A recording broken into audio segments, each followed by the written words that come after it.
Somos la iglesia Dios está formando un pueblo. Y te damos la bienvenida a nuestras celebraciones.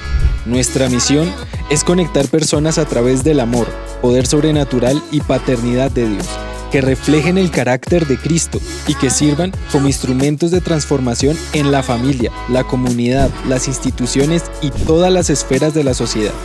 Este es el día que hizo el Señor. Prepárate, porque hay una palabra de Dios para tu vida. Bienvenido a tu iglesia. Y de FUB somos todos. Con ustedes, el pastor general de la iglesia Dios está formando un pueblo, Marco Acosta. Salude al que esté a su lado y dígale bienvenido a la casa de Dios.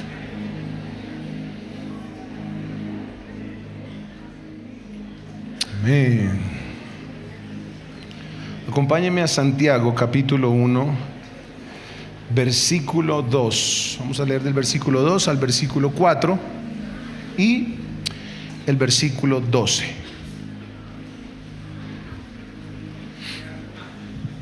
He titulado este mensaje: Celebra tu aflicción.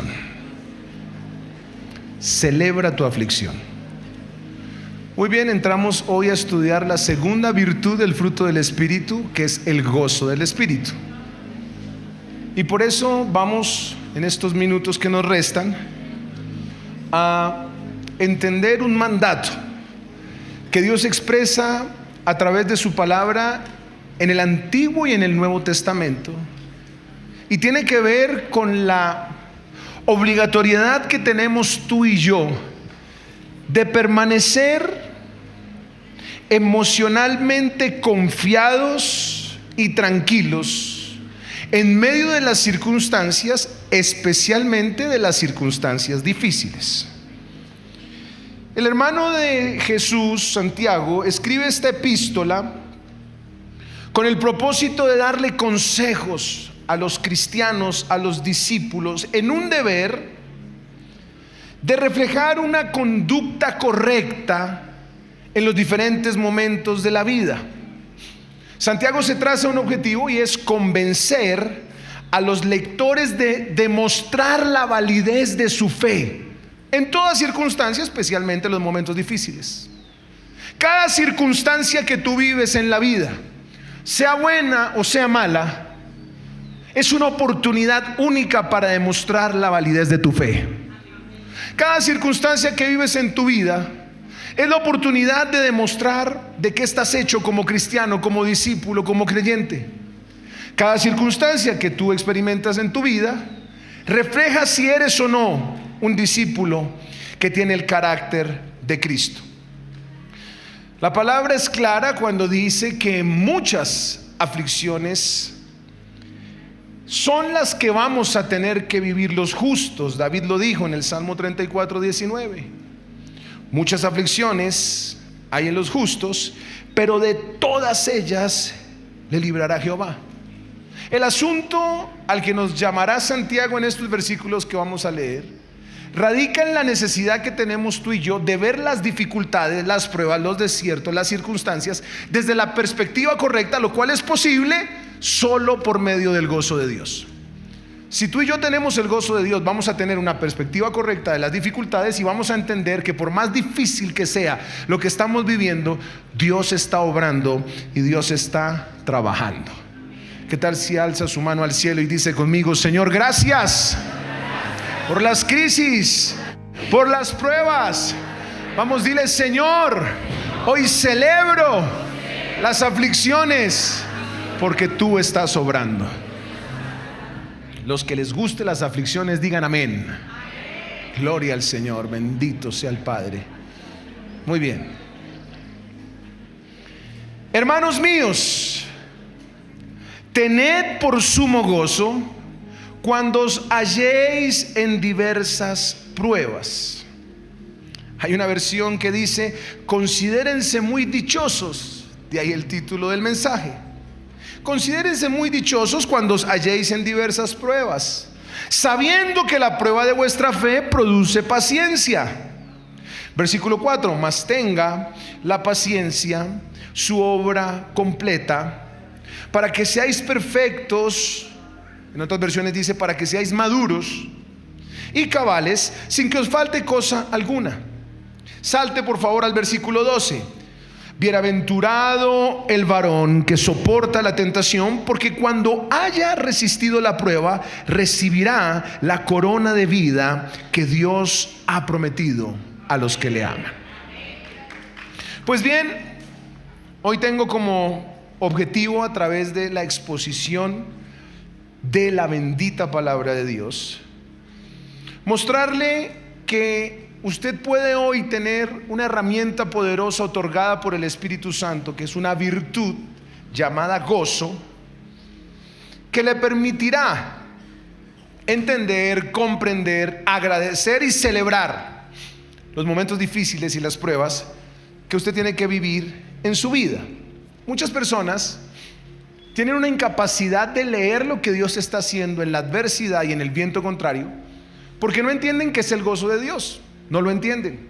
Entonces, uno de los objetivos hoy es definir a qué se refiere el concepto bíblico de gozo, para poder desarrollar esa virtud del Espíritu. Y lo segundo es que no cumplen las condiciones para poder vivir en gozo, y la condición para poder vivir en gozo es vivir caminando de la mano con el Espíritu Santo. Solo cuando caminas con el Espíritu Santo entiendes lo que Dios está haciendo en el momento que sea, especialmente en los momentos de adversidad, los momentos difíciles, en los momentos de dolor o en los momentos de dificultad.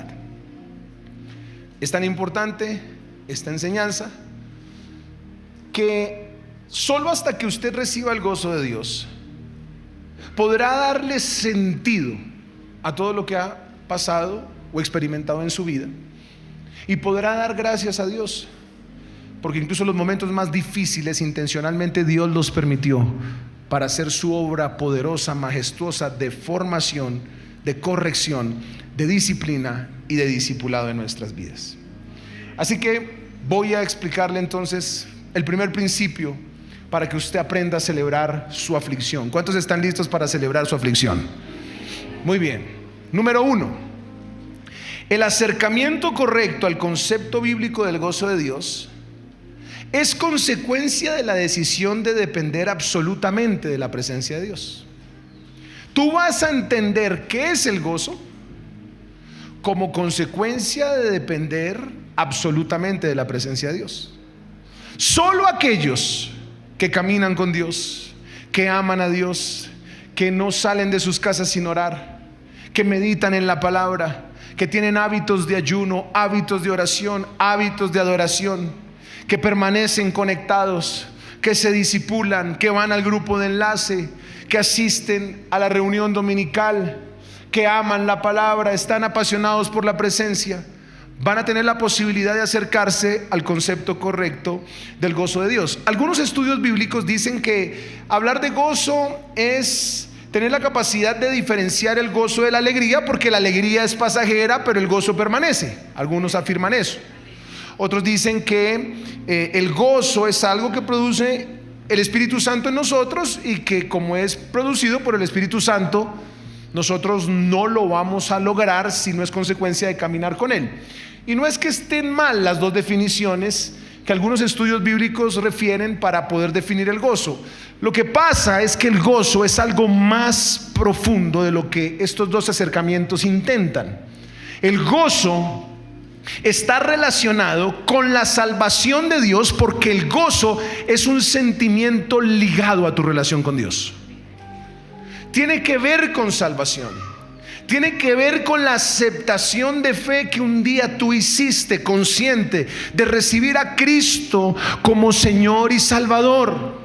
Cuando tú decidiste caminar con Dios en medio de dificultades, pruebas, desiertos, luchas, adversidades, como consecuencia natural de esa decisión, el gozo de Dios empezó a hacer una obra especial en tu vida que genera unas reacciones, sentimientos y emociones diferentes por más difícil que tengas que atravesar el desierto, la prueba o la dificultad. Recogiendo una definición con la que me identifiqué mucho del Diccionario Teológico Evangélico, quise compartirle esta definición. Gozo El gozo del Espíritu es un sentimiento de satisfacción y plenitud. Imagínense eso. Sentimiento de satisfacción y plenitud en cualquier circunstancia que estés, como consecuencia de la presencia de Dios en tu vida. Y cuando yo veía esta definición, yo decía: Dios mío, me falta mucho gozo. Porque pensemos un poco el concepto de satisfacción. ¿Cuándo usted puede decir qué satisfacción esto que estoy viviendo? Cuando logra un objetivo, cuando logra una meta. ¿Cuántos han alcanzado metas? Usted logra la meta y dice: yes, lo logré, ¿no? Satisfacción. Cuando le dan, después de hacer mucho ejercicio, un vaso de limonada en el punto perfecto, no muy agria, no muy dulce. ¿Qué es lo que usted siente cuando empieza a tomar y a tomar y a tomar y a tomar y a tomar? ¿Cómo hace? ¿Sí ve que todos tenemos un sonido de satisfacción? O cuando de repente usted logra encontrar un chicharrón, hablando desde la gracia de Dios, bien crujiente, bien rico, bien sabroso, no dañino, y usted empieza a morder eso y usted dice: uff, y de pronto tiene arrocito con frijolito ahí, uff. A eso le podemos decir ¿cómo? Pues bien, Santiago dice: gócensela, estén satisfechos, hagan cuando venga una crisis, cuando venga un problema, cuando venga una adversidad. Venga, Santiago, bájele un cambio. ¿Cómo logró eso? Porque está bien sentir gozo, satisfacción, plenitud cuando algo positivo pasa en mi vida, pero ¿cómo logro yo sentir satisfacción cuando algo negativo está pasando en mi vida? Pues ahí hay un misterio que solo puedes resolver cuando decides desarrollar esta virtud del Espíritu, que es el gozo del Señor. Lo logras cuando, como consecuencia del Espíritu de Dios en tu vida, sabes que por más difícil que sea lo que tú estás viviendo en un momento específico, Dios conoce lo que estás viviendo, lo controla y lo usa para bien. Cuando automáticamente tú dices: un momento, esto que me está pasando no está bien, es muy difícil, pero yo soy consciente que Dios conoce lo que estoy viviendo, Dios lo controla, porque no podrás ser tentado o probado más de lo que podrás resistir, y juntamente con la prueba siempre viene la salida. Pero además Dios lo va a usar para formar el carácter de Cristo en mí. Entonces, cuando tú eres consciente de la soberanía, del control absoluto que Dios tiene en ti y en mí, cuando viene un momento difícil, vas a tener la capacidad de reemplazar la queja y la frustración por la gratitud y la consideración. De inmediato tú vas a decir: ¿qué estás haciendo, Dios? ¿Qué estás trabajando? ¿Qué estás corrigiendo? ¿Qué estás formando? ¿En qué me estás disciplinando? Hay algo que yo no comprendía de este dolor temporal. Y es verdad que la prueba al principio, la corrección, la disciplina, no es oportunidad de gozo, pero después da un fruto apacible. Después tú dices: Dios, gracias, porque si yo no hubiera vivido esto tan terrible, no hubiera crecido tanto en mi vida personal y espiritual. Luego, entonces, esta definición de gozo me permite entender que sí es posible experimentar el gozo del Espíritu Santo y al mismo tiempo pasar por momentos de tristeza. Esos momentos de tristeza no los vas a evitar, son necesarios. Vas a tener que asumirlos, vas a tener que vivirlos, vas a tener que experimentarlos, pero esa tristeza no va a ser para destrucción, esa tristeza va a ser para arrepentimiento. Esa tristeza no te va a llevar a la deserción, esa tristeza te va a llevar a la corrección y a la promoción. La tristeza, que es según Dios, siempre va a producir arrepentimiento, y ahorita se lo voy a mostrar. Entonces, para definir el gozo, que es algo que tenemos que definir para poder desarrollarlo ahora sí, tenemos que entender que no depende de nosotros ni de las condiciones externas, depende de mi caminar con Dios.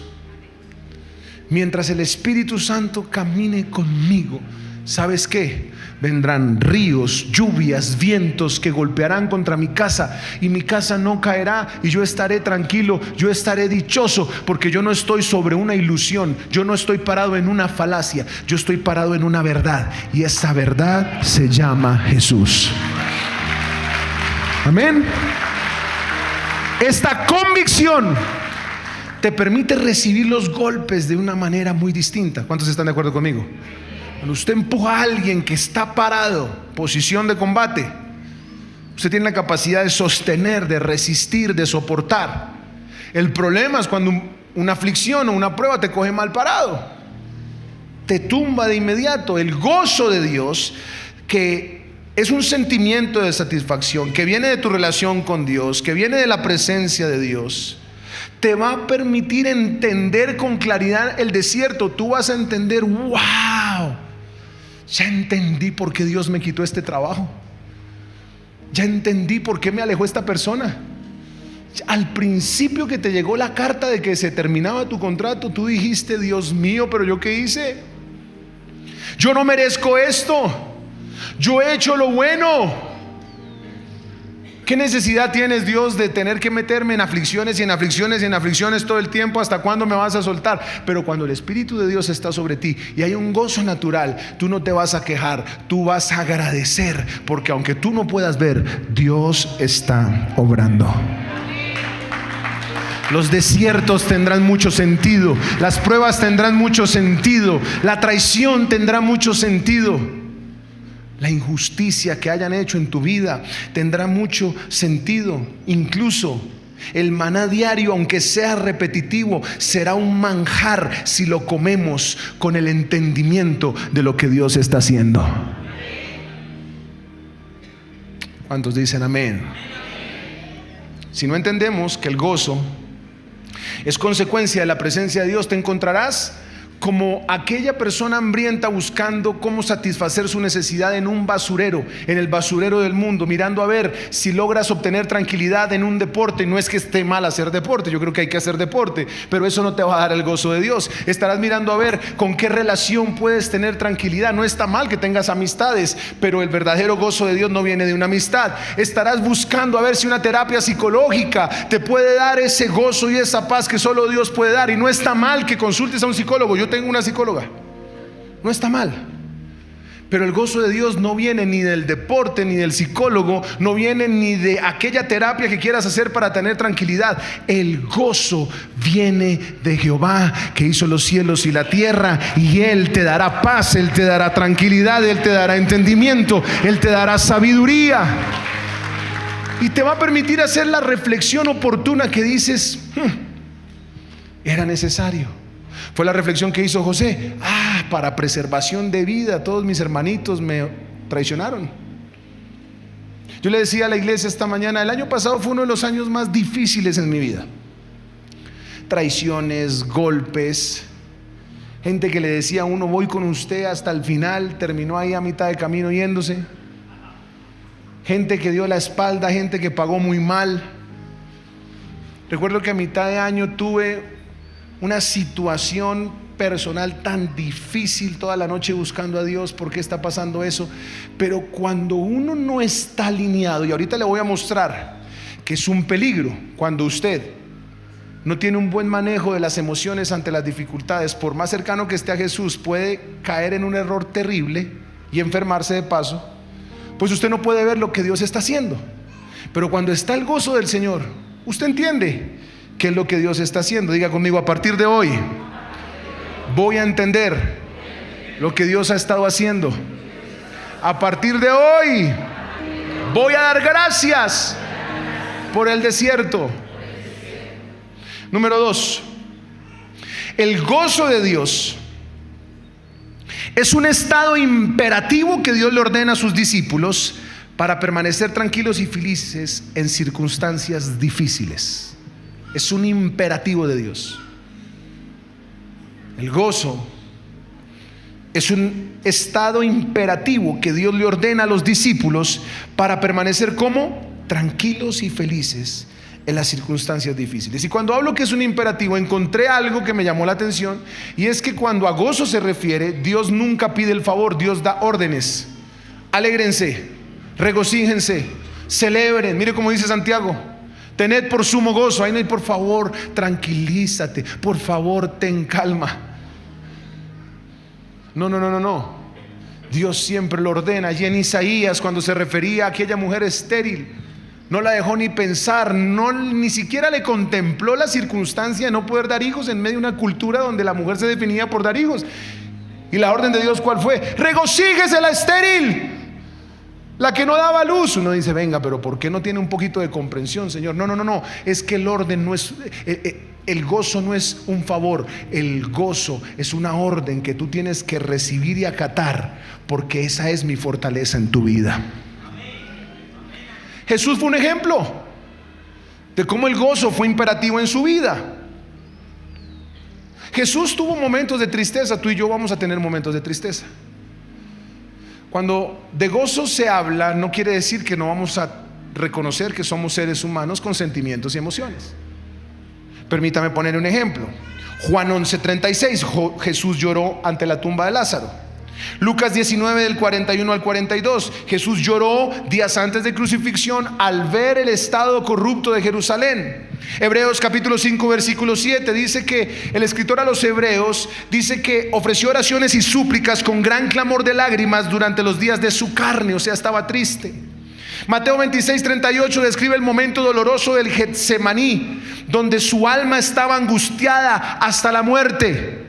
Le pregunto, ¿Jesús sintió tristeza en diferentes momentos de su vida? Sí, pero ninguna de esas experiencias tristeza en la vida de Jesús le quitó el gozo del Espíritu que fue constante en su vida. Escucha esto: aunque vengan momentos donde nuestras lágrimas se van a derramar, aunque vengan momentos donde vamos a querer desfallecer, aunque vengan momentos, aunque no entendemos por qué vivimos lo que estamos viviendo, yo quiero profetizar en el nombre de Cristo Jesús que a partir de este día, a causa de tu relación con el Espíritu Santo, el gozo de Dios te levantará, el gozo de Dios te fortalecerá, el gozo de Dios te dará ánimo, el gozo de Dios te dará fuerza, el gozo de Dios te permitirá levantarte y decir: Señor, aunque esté viviendo lo que estoy viviendo, nuevas son tus misericordias cada mañana. Gracias, Padre, porque yo sé que no se dormirá el que guarda a Israel, y el gozo del Señor mi fortaleza.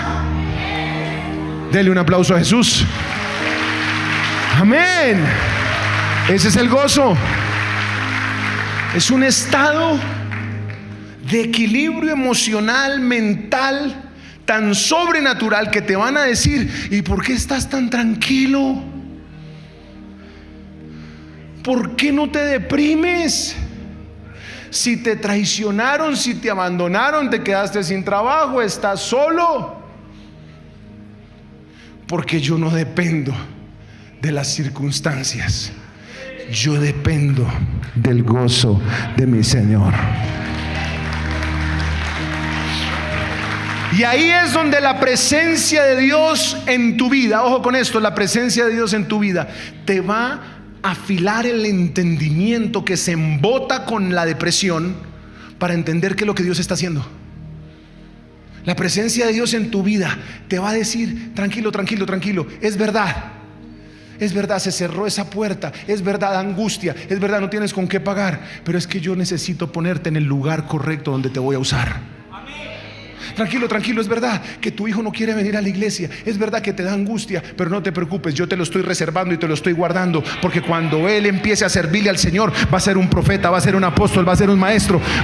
Alguna mamá tiene que decir amén, alguna mamá tiene que decir amén. Tu hijo no ha venido a la iglesia porque el Espíritu Santo lo está pastoreando, tu hijo no ha venido a la iglesia porque el Espíritu Santo lo está formando en el desierto, en la prueba. Yo quiero que tú sepas desde el gozo de Dios que aunque tú no puedas ver, Dios está obrando.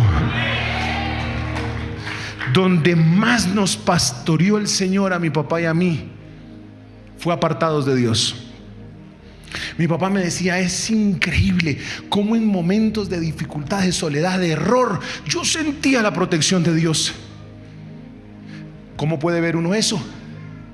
Cuando el Espíritu Santo te permite tener la perspectiva correcta de tu aflicción. ¿Cuántos dicen amén?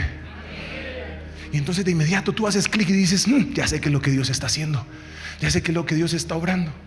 Hace poco mi hijo se accidentó, Juan Jacobo el segundo, se lesionó su dedito. Y la angustia, la preocupación. Y entonces fuimos al médico y el médico le puso una tabletica.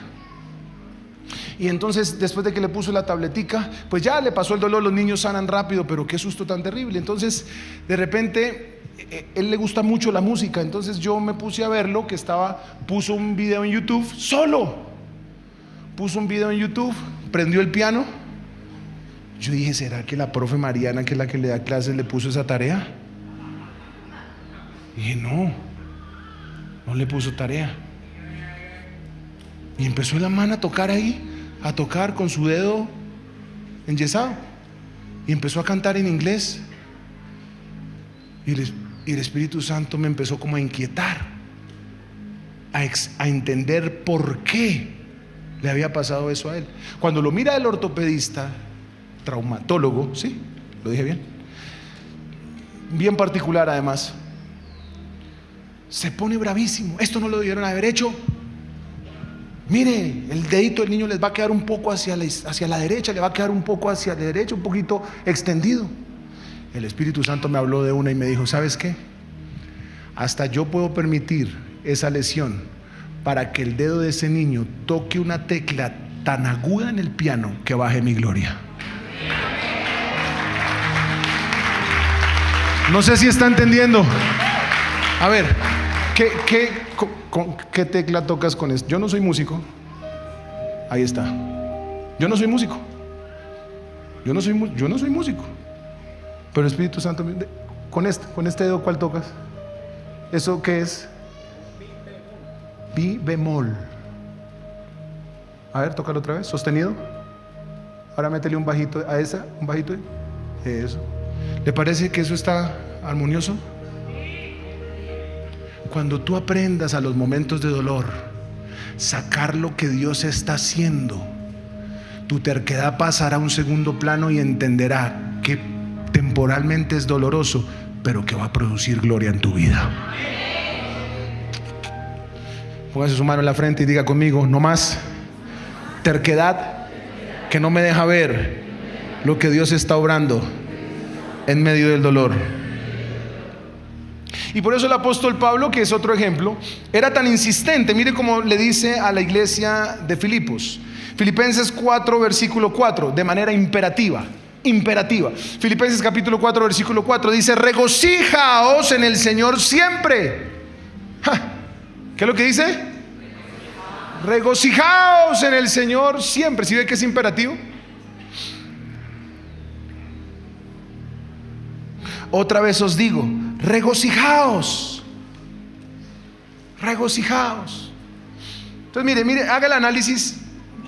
Después le dice, si quiere léalo, versículo 5, vuestra gentileza sea conocida de todos los hombres, el Señor está cerca, por nada estéis afanosos, sino sean conocidas vuestras peticiones delante de Dios en oración y ruego con acción de gracias, y la paz de Dios, que sobrepasa todo entendimiento, guardará vuestros corazones y vuestros pensamientos en Cristo Jesús.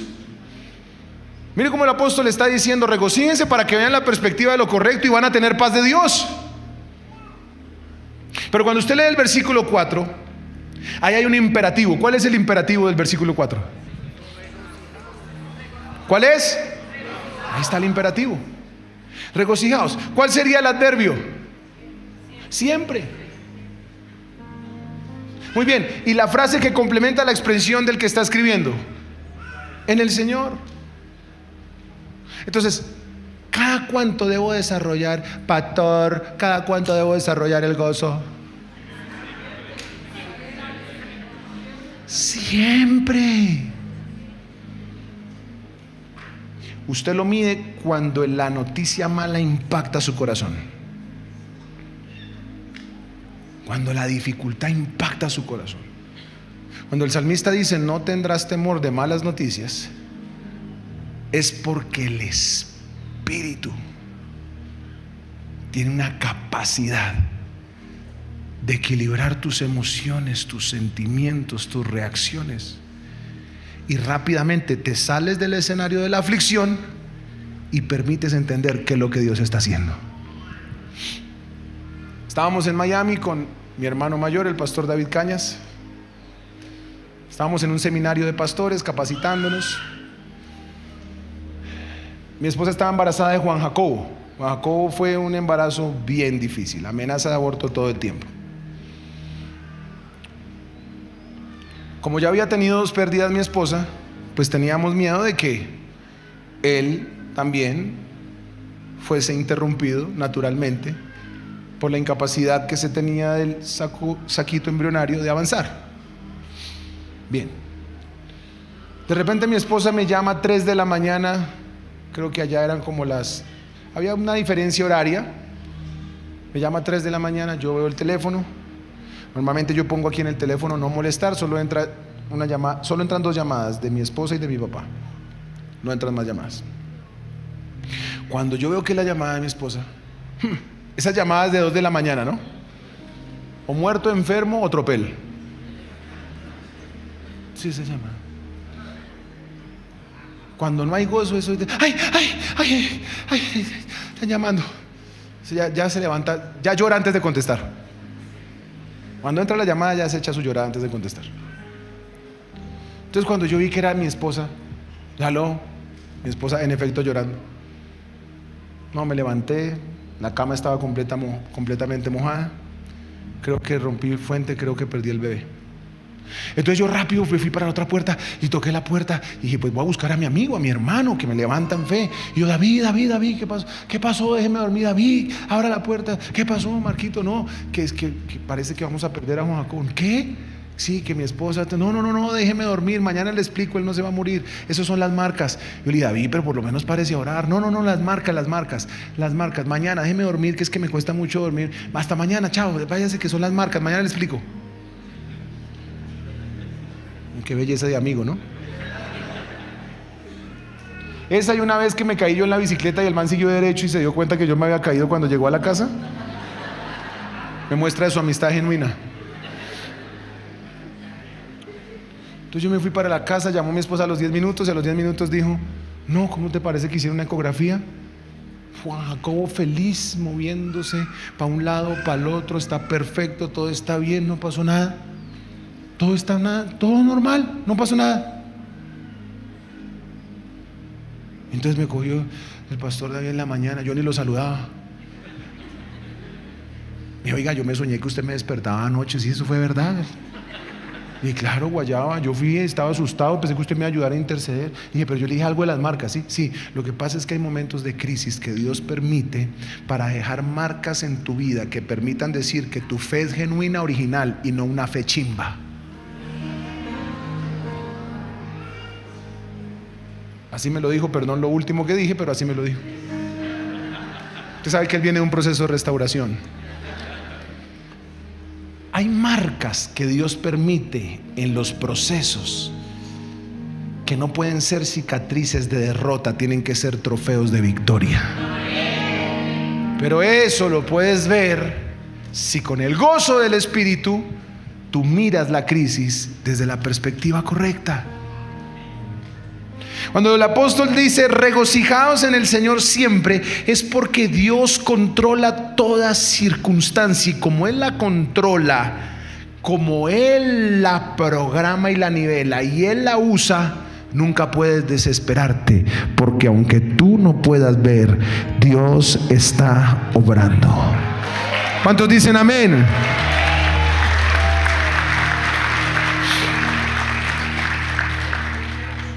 Por eso el apóstol de manera imperativa los exhorta, regocíjense, porque el gozo no es algo que tú encuentras, es la consecuencia de caminar en la presencia de Dios. ¿Cuántos necesitan el gozo de Dios? Número 3. Con esto termino. El gozo de Dios nos permite tener la perspectiva correcta de la tristeza y del sufrimiento. ¿Qué permite el gozo? ¿Tener qué? La perspectiva correcta. Diga conmigo, perspectiva correcta.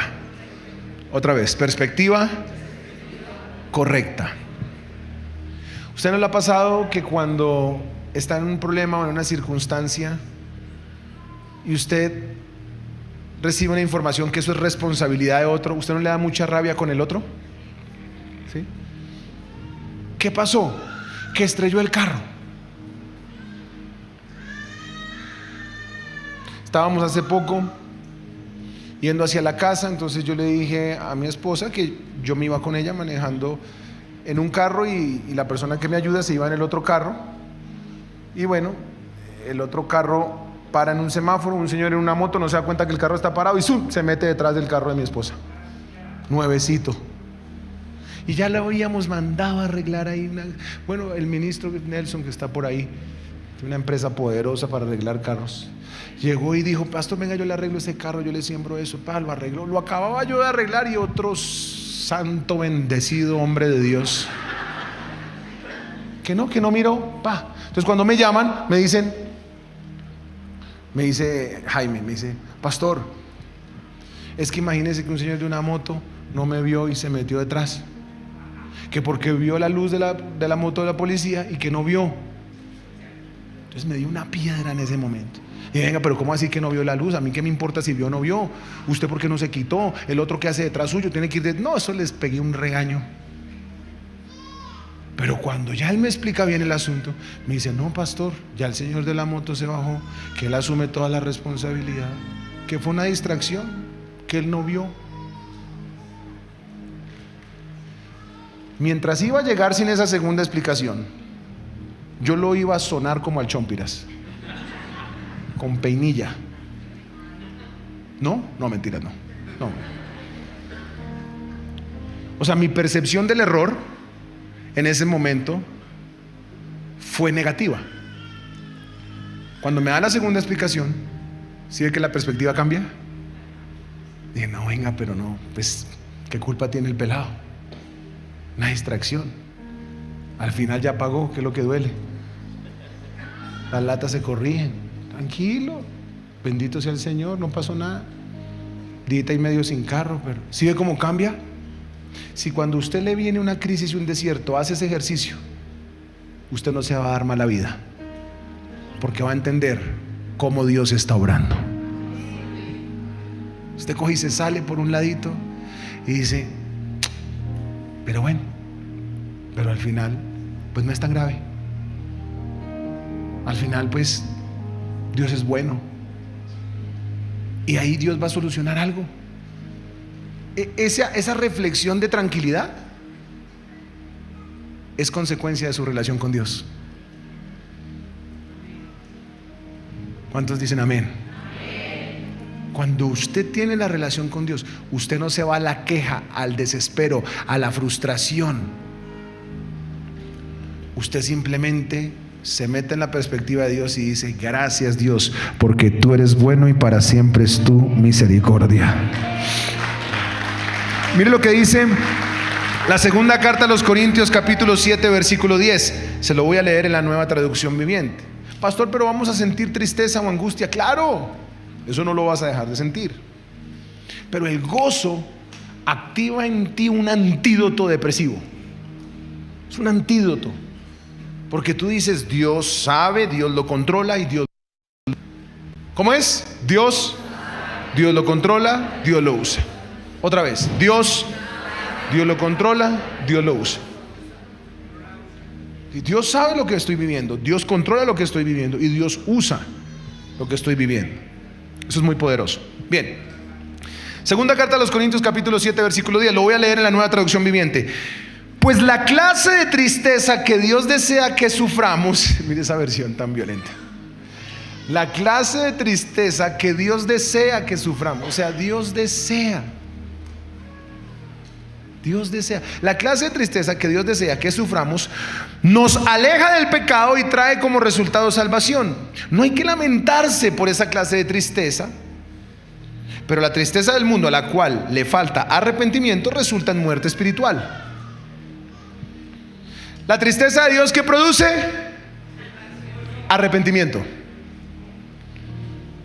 No, la tristeza de Dios no produce gozo, la tristeza de Dios produce tristeza. Para arrepentimiento. Entonces, cuando viene la crisis, usted no solo tiene que entender qué es lo que Dios está haciendo, qué es lo que Dios me está cambiando. ¿Cuántos pueden decir amén? No solo estoy entendiendo lo que Dios está haciendo, también estoy entendiendo lo que Dios me está cambiando. Eso es como cuando usted le da a su bebé, ya que está llorando ahí, Samantha. Eso es cuando usted le da a Samantha, a un bebecito lindo, chiquitico. ¿Usted sí ha puesto a ver la cara que hace cuando le da limón? ¿Sí ha visto? Pues el bebecito acostumbrado a lechecita, esto, es lindo. De pronto usted coge y le da limón y dice, ¿sí los ha visto? Usted como papá que dice, ay, tan lindo, dale otro poquito. Y tan bonitas esas chatas que hizo, esas jetas, mines. Cuando Dios te ve en las crisis y te ve chapaleando y te ve tragando un poquito de agüita, el Padre dice, ay, tan lindo, mire, está preocupadito, quedó sin trabajito, mire, tan bonito, no tiene plata, mire. O sea, Dios se goza. Sofonías dice que Él se regocija y que calla de amor. Los silencios de Dios, benditos silencios de Dios. Silencios de Dios. Cuando usted siente que se está ahogando y Dios lo está formando. Eso es tan necesario, que es lo único que produce cambio en ti. Créeme, después de que tú pasas necesidades económicas y Dios te saca de esa necesidad económica, nunca vuelves a manejar el dinero igual. ¿Está de acuerdo conmigo o no? Ahí hay cambios que Dios hace. Estuviste a punto de perder tu hogar. Si sigues ahí de chancletuda, molestona, regañona, emocional, o cambias o pierdes a tu esposo. ¿Cuántos dicen amén? Si sigue de gamín, de tosco, de no expresar amor, de no ser detallista, de no ser decoroso, y ahí viene otro cabezón así dar florecitas, y ahí termina usted perdiendo a su esposita. A momentos dicen amén. A eso es para lado y lado, no van a creer. Diga conmigo, cambios. La tristeza que es de Dios produce arrepentimiento, es decir, cambios. La primera carta de Pedro en la NTV 5:10, primera carta de Pedro dice: en su bondad Dios los llamó a ustedes a que participen de su gloria eterna por medio de Jesucristo. Entonces, después de que hayan sufrido un poco, ¿después de que hayan sufrido qué? Poquito. Él los restaurará, los sostendrá, los fortalecerá, los afirmará sobre un fundamento sólido.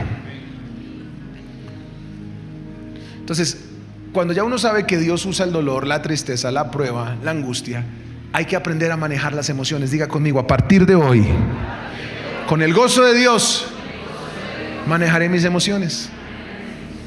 Los psicólogos afirman que las emociones son reacciones que todos experimentamos: alegría, tristeza, miedo, ira, ansiedad, nerviosismo. Esos son naturales en todos los seres humanos. Pero aunque todos tenemos esas reacciones naturales, no todos somos conscientes de lo que pasa cuando damos un mal manejo a las mismas.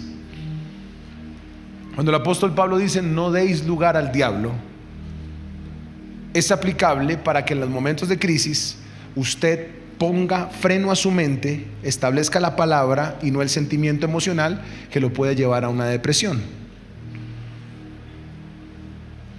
Ahora, cuando se da un mal manejo emocional por una crisis, físicamente la persona genera una disminución de hormonas y neuroquímicos que son los que producen placer y felicidad: dopamina, serotonina, oxitocina, adrenalina. Físicamente se baja. Y aunque en algún momento la persona haya tenido mucha cercanía con Dios, mucha experiencia con la gloria de Dios, si no maneja bien eso, puede tener una perspectiva de muerte en su vida. Permítame poner un ejemplo. Mateo capítulo 14, versículo 22, en la Nueva Traducción Viviente. El emblemático momento en el que Jesús camina sobre las aguas. Yo creo que no hay un momento que más pueda impactar a los discípulos que el momento preciso en el que Jesús decide caminar sobre las aguas en medio de una dificultad. Capítulo 14, versículo 22, ¿lo tienen ahí? Mire lo que puede pasar cuando un discípulo no maneja las emociones. Diga conmigo: a partir de hoy, por el gozo del Espíritu, decido manejar mis emociones. No es que no las va a sentir, las va a sentir, pero las va a manejar. ¿Lo tienen? Esta es la Reina Valera, yo lo voy a leer en la Nueva Traducción Viviente. Inmediatamente después, Jesús insistió en que los discípulos regresaran a la barca y cruzaran al otro lado del lago mientras él enviaba a la gente a la casa. Mire por qué me impacta esta versión. Porque esta versión dice que Jesús fue el que les insistió que se metieran en la barca. Hay situaciones donde nos va mal y uno dice: pero venga, ¿usted sí oyó la voz de Dios o no oyó la voz de Dios? Y sí, yo la oí, pero Dios me dijo que lo hiciera. Y entonces, ¿por qué ese totazo tan bravo que se dio? Sabrá Dios. Pero que Dios me dijo, Dios me dijo. Después de despedir la gente, subió a las colinas para orar a solas. Mientras estaba allí solo, cayó la noche. Mientras tanto, los discípulos se encontraban en problemas, lejos de tierra firme, ya que se había levantado un fuerte viento y luchaban contra grandes olas. Ya estaban mar adentro. Oigan bien los discípulos, mar adentro, sin Jesús. Las olas golpeando, viento contrario. Estaban a la profundidad de ese lugar en donde no había forma de anclarse en tierra firme. Y ahí Dios les había dicho que se metieran. A eso de las 3 de la madrugada, cuarta vigilia, dice la Reina Valera, Jesús se acerca a ellos caminando sobre el agua. Claro, cuando se acerca caminando sobre el agua, los discípulos están en un estado emocional crítico. ¿Cuál es el estado emocional crítico de los discípulos? Angustia, ¿qué más? Frustración, ¿qué más? Miedo a morir, ¿qué más? Temor, incertidumbre, ira. Este man, ¿para qué nos metió aquí? Ahora fue y se largó. Ahora no. ¿Qué cantidad de sentimientos podían tener los discípulos? Sentimientos mal manejados. A tal punto que dice el versículo 24: mientras tanto los discípulos se encontraban en problemas lejos de una tierra firme, ya que se había levantado un fuerte viento y luchaban contra grandes olas. A eso de las 3 de la madrugada Jesús se acercó a ellos caminando sobre las aguas. Cuando los discípulos lo vieron, ¿lo qué? Lo vieron caminar sobre el agua, quedaron aterrados, llenos de miedo, clamaron: ¡es un fantasma! ¿Cómo así, pastor?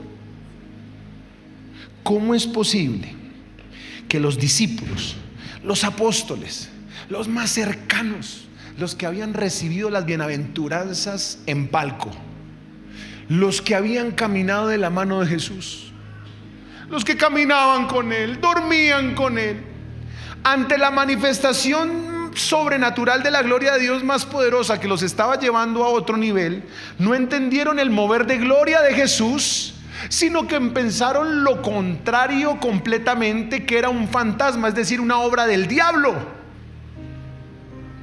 ¿Cómo esos apóstoles en formación podrían percibir una manifestación tan gloriosa como la de su maestro caminando sobre las aguas, solo para que ellos también caminaran sobre las aguas? Por la sencilla razón de que en su debilidad emocional, por decisión propia, con carencia del gozo de Dios, estaban teniendo una percepción incorrecta de lo sucedido. La dificultad no era para hundirlos o para destruirlos, era para protegerlos y promocionarlos del nivel de la unción al nivel de la gloria. ¿Hay alguien que está comprendiendo lo que estoy hablando? Eso no tenía como propósito ahogarlos.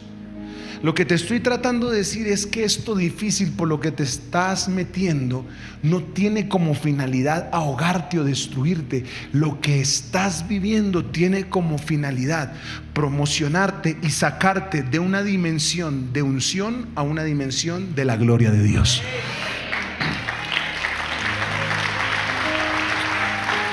Pero cuando no manejas de manera correcta tus emociones, vas a decir: esto es la peor desgracia que me ha pasado en mi vida.